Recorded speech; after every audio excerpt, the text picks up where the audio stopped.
Bonjour à tous et bienvenue sur cette chaîne Ma vie avec le Saint-Esprit. Et je vous dis déjà pour vous qui me regardez depuis Facebook que je viens d'ouvrir euh, euh, la chaîne YouTube Ma vie avec le Saint-Esprit. Je vais vous mettre le lien en bas. Je vous invite à vous abonner également sur la chaîne YouTube. Alors aujourd'hui, j'ai à cœur de commencer par vous entretenir au sujet de comment est-ce que Dieu parle.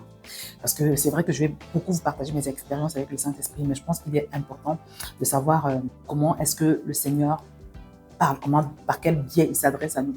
La première façon par laquelle le Seigneur nous parle, c'est au travers de sa parole, de la Bible. La Bible vraiment reflète la pensée de Dieu. Et vous savez, quand on prend la peine de connaître un petit peu la Bible, ça nous fait gagner du temps. Parce que c'est ça qui nous aide à discerner la volonté de Dieu par rapport à toute autre volonté. Des fois, on lutte, on hésite, on ne sait pas exactement ce que Dieu pense, on a des doutes. Mais l'un des moyens de savoir que ce qu'on s'apprête à faire vient de Dieu, la décision qu'on s'apprête à prendre vient de Dieu, c'est est-ce que ça correspond à ce qu'il dit déjà dans sa parole? Parce que Dieu nous dit déjà beaucoup de choses dans sa parole. Et vraiment, quand tu as l'habitude de lire la Bible, ça te permet de savoir quel est le mindset de Dieu, quel est son mode de fonctionnement. Tu sais à peu près quelles sont les choses dans lesquelles le Seigneur ne peut pas être en fait, les choses qu'il ne peut pas te pousser à faire. Et également, une autre manière que le Seigneur a de parler au travers de sa parole, c'est parfois tu lis la Bible et puis tu tombes sur un verset, tu sens que le verset s'accroche à ton cœur. Le verset te parle de manière particulière et là tu sens que non, là, le Seigneur vient de me parler, il vient de me consoler, il vient de me rassurer ou bien il vient de m'avertir. Vous voyez? Donc c'est comme ça que ça se passe. Pour ce qui est de la parole de Dieu. La deuxième manière par laquelle le Seigneur parle souvent beaucoup, c'est par le témoignage intérieur. Alors la Bible nous dit que l'Esprit lui-même rend témoignage à notre esprit que nous sommes enfants de Dieu. Donc à chaque fois que tu t'apprêtes à effectuer un choix, à prendre une décision et tu sens dans ton cœur une grande gêne, une lourdeur, tu sens un feu rouge, tu sens qu'il y a quelque chose qui te dit non, n'y va pas, tu es très mal à l'aise. Ça veut dire que le Saint-Esprit est en train de te communiquer ses sentiments par rapport à cette décision que tu t'apprêtes à prendre. C'est très important vraiment de le comprendre parce que c'est comme ça que le Seigneur parle le plus souvent. Parfois, il va te mettre des feux oranges, c'est-à-dire tu vas être gêné mais pas trop, tu vas sentir que bon, ce n'est peut-être pas le moment de faire la chose. Et à chaque fois que tu ressens un serment dans le cœur au moment d'effectuer un choix, prends le temps de davantage prier, prends le temps de davantage chercher, ça va vraiment beaucoup t'aider. Alors ensuite, Dieu parle beaucoup par les circonstances et les événements. Récemment, il y a une bien-aimée, je crois que je l'ai partagée, hein, elle voulait que je prenne une sœur de l'église en entretien, mais aussitôt que j'ai accepté, j'ai senti dans mon cœur que le Saint-Esprit n'était pas d'accord. Donc, tout de suite, quand j'ai ressenti ce feu rouge, j'ai annulé le rendez-vous. Vous voyez? Et quand j'ai annulé ce rendez-vous, j'ai retrouvé ma paix. C'est souvent comme ça que le Seigneur parle, par témoignage intérieur. Et il ne faut jamais ignorer ces témoignages intérieurs.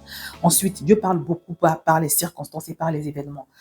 Imaginons, moi j'aime bien prendre cet exemple. Tu es fiancé à un homme il te maltraite déjà beaucoup, il use de beaucoup de violence psychologique et peut-être même de temps en temps il y a un coup qui part, il y a une gifle qui part. Moi j'ai déjà eu affaire à des sœurs qui, dans ces circonstances-là, elles me demandent, mais Josiane, qu'est-ce que je fais? Est-ce que je vais jusqu'au bout de la relation? Est-ce qu'on se marie ou bien je laisse? Je lui dis, ma sœur, parce que souvent elles disent qu'elles ne savent pas quelle est la volonté de Dieu. Il faut savoir que quand un homme te maltraite, c'est-à-dire, si tu veux autrement dire, quand le Seigneur te permet de voir ce genre de choses, il te permet de voir des choses pendant les fiançailles, il est en train fort probablement de t'avertir. Quelqu'un qui te donne déjà des coups alors que vous n'êtes que fiancés, il risque de te tuer pendant une fois que vous serez mariés. Donc ça, c'est déjà, cette circonstance-là est un message que tu reçois du Seigneur. Parce qu'il y a des gens qui cachent leur jeu. Tu vois, il y a des gens qui cachent leur jeu. Mais tout ce que tu vois déjà là pendant les fiançailles doit pouvoir te parler parce que Dieu nous a donné un cerveau. Il nous autorise à réfléchir, à analyser. Donc, des fois, sur la base des circonstances que tu analyses, déjà, tu peux savoir ce que tu dois faire. Donc, Dieu parle énormément par les circonstances. Voilà. Ou bien à chaque fois que tu vas à un endroit, tu vas te retrouver à pécher, ou bien tu vas te retrouver à faire des choses que tu ne dois pas faire, ou bien à chaque fois que tu as des conversations téléphoniques avec une certaine personne, tu vas te rendre compte qu'après, tu es mal à l'aise. Ça, c'est une circonstance que Dieu emploie pour te faire comprendre qu'il faut que tu arrêtes ta relation avec cette personne. Moi, j'ai connu ça avec une amie, j'étais une amie. À chaque fois que j'étais au téléphone avec elle, elle allait parler mal des gens, elle parlait mal des hommes de Dieu. Et après, j'étais mal à l'aise. Et à un moment donné, j'ai eu la conviction par le Saint-Esprit d'arrêter d'entretenir une relation avec elle. Vous voyez? Donc, parfois, les circonstances sont des indicateurs. Mais nous, on veut entendre une voix mystérieuse qui viendrait du ciel. Non, non, non. Il faut aussi prêter attention aux circonstances. Alors, Dieu parle également par des songes. Moi, c'est la façon dont le Seigneur me parle le plus souvent. Dieu me parle énormément par songe. C'est-à-dire que toutes les fois où j'ai fait un songe, il s'est avéré que le Seigneur était soit en train de me montrer quelque chose en avance, soit en train de m'avertir. Je ne peux même pas dénombrer. Récemment encore, je me rappelle que la nuit, je suis en train de dormir, j'ai fait un songe. J'ai vu dans mon rêve le jardinier qui était venu à la maison. Il a passé la tondeuse, il a fait tout le travail comme d'habitude. Et dans le songe, je suis sortie parce qu'en fait, quand il arrive, il entre, il ne frappe pas. Parce que c'est, voilà, c'est un peu sa maison. Donc quand il arrive, il entre, il ne frappe pas. Et dans le songe, donc, j'entends juste le bruit de la tondeuse. J'étais dans ma chambre. Et j'ouvre et je vois que c'est lui. Et je vous assure que le matin, quand je me réveille, ce que j'ai vu dans le songe, c'était pareil. J'étais dans ma chambre, je l'ai vu, j'ai entendu le bruit de la tondeuse. Et quand j'ai ouvert, c'était lui, exactement comme dans mon rêve. Je vous assure, c'est incroyable. Et cette même nuit, j'ai fait un songe. J'ai vu que j'étais en train de me faire voler, en fait. J'ai vu que j'étais en train de me faire voler. J'étais dans un bus, je ne sais plus où j'étais, il y avait des coupeurs de route, et puis ils étaient en train de prendre l'argent des personnes, et il fallait qu'on leur donne, le chauffeur de bus nous disait qu'il fallait qu'on donne l'argent, que chacun donne l'argent, sinon ces messieurs n'allaient pas nous laisser passer. Bref, c'est un songe où le Seigneur était en train de me montrer, quand tu fais ce genre de songe, le Seigneur est en train de te montrer que soit tu es en train de te faire voler, soit tu vas te faire voler. Donc quand tu te réveilles le matin, tu annules ce rêve, tu annules tout agenda du diable concernant tes finances, en fait, tu vois. Donc, c'est ce que j'ai fait. Et je vous assure que ce jour-là, le lendemain, j'avais rendez-vous à la banque. À la banque par rapport à un deuxième compte en banque que je venais d'ouvrir. Et je vous assure que quand j'arrive à la banque, je me rends compte qu'il y avait des incidents pas possibles sur ce compte-là. Un compte que je n'utilisais jamais. En fait, j'ai vu qu'il y avait une forte somme qui avait disparu, en fait, de ce compte. Et je ne comprenais pas ce qui s'était passé. Donc, la femme de la banque, elle a essayé donc la conseillère, elle a essayé de m'expliquer toutes sortes de choses, mais ça ne tenait pas, en fait. Ça ne tenait pas. Voilà. Donc, pour couper court, j'ai introduit un recours. Ils ont commencé à me rembourser. Et juste, je pense que c'est le Saint-Esprit qui...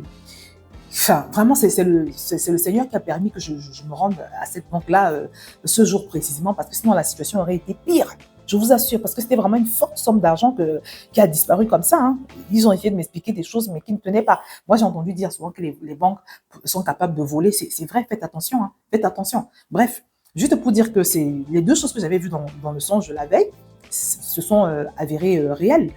Voilà, parce que là, l'ennemi a essayé de me voler au travers de cet incident à la banque. Jusqu'aujourd'hui, j'ai introduit un recours, j'attends qu'on m'explique déjà ce qui s'est passé et que la situation soit régularisée. Alors, la Bible nous dit que Dieu parle tantôt d'une manière, tantôt d'une autre, mais là on y prend point garde. C'est dans mon job, je vais vous mettre la référence. Et c'est un passage qui est très important en fait, parce que par les songes, il nous avertit, il nous montre des choses en avance. Voilà, moi j'en ai fait beaucoup déjà des songes comme ça là, où le Seigneur m'a même indiqué des fois où j'avais des gens de ma famille qui s'apprêtaient à entrer en relation avec un homme, des femmes qui s'apprêtaient à entrer en relation avec un homme. Le Seigneur m'a clairement indiqué par songe que ce n'était pas la bonne personne. Dieu parle enfin par beaucoup de pensées récurrentes. À chaque fois que tu as une pensée insistante, une pensée qui revient souvent, vraiment fort probablement, le Seigneur est en train de te parler. Bien évidemment, il faut quand même que la pensée soit conforme à la parole de Dieu, tu vois. Ou bien, ça peut aussi être une pensée qui n'est pas forcément spirituelle. Il y a quelques jours, par exemple, j'avais demandé à un artisan de venir me faire les étagères dans mon garage. Et ce matin, je me suis réveillée. Ça faisait 2-3 jours que la pensée revenait. Ah, il faut que tu l'appelles, il faut qu'il vienne poser ses étagères. Là, il faut absolument que tu l'appelles. Et le matin de ce jour-là, je me réveille, c'était pire encore. Il faut que tu l'appelles. Donc, la pensée était là. Et à un moment donné, on sonne à ma porte. Et quand je vais ouvrir, je vois qu'il est là. Enfin, l'artisan est là pour prendre les mesures et tout. Donc, pour moi, c'était un signe, en fait. Ça correspondait vraiment à quelque chose qui devait se faire à ce moment-là. Donc, ça m'a conforté dans le fait que cette pensée insistante venait vraiment du Seigneur. Donc, vraiment, plus que jamais, le Seigneur parle souvent par des pensées récurrentes. Voilà. Et parfois, les personnes autour de toi peuvent confirmer ces pensées-là. C'est-à-dire que tu as quelque chose que tu as envie de faire et tu as une ou deux personnes qui te suggèrent la chose alors qu'elles ne savent pas que tu penses à ça. Tu vois? Donc, à ce moment-là, tu dois pouvoir discerner que c'est le Seigneur qui te parle. Donc voilà, à peu près les moyens par lesquels le Seigneur parle. Mais vraiment, sachez qu'il suffit simplement d'être attentif parce que Dieu parle par toutes sortes de moyens. Un jour, il m'a même parlé par un panneau publicitaire. Il faut simplement cultiver ta sensibilité au Saint-Esprit. Amen. Donc voilà, c'est ce que je voulais partager avec vous. Je vais m'arrêter là et je vous dis à très bientôt sur cette chaîne. Et bien évidemment, abonnez-vous si vous n'êtes pas encore abonné. Likez la vidéo, mettez-moi un commentaire. Je m'arrête là et je vous dis à très bientôt. Que le Seigneur vous bénisse.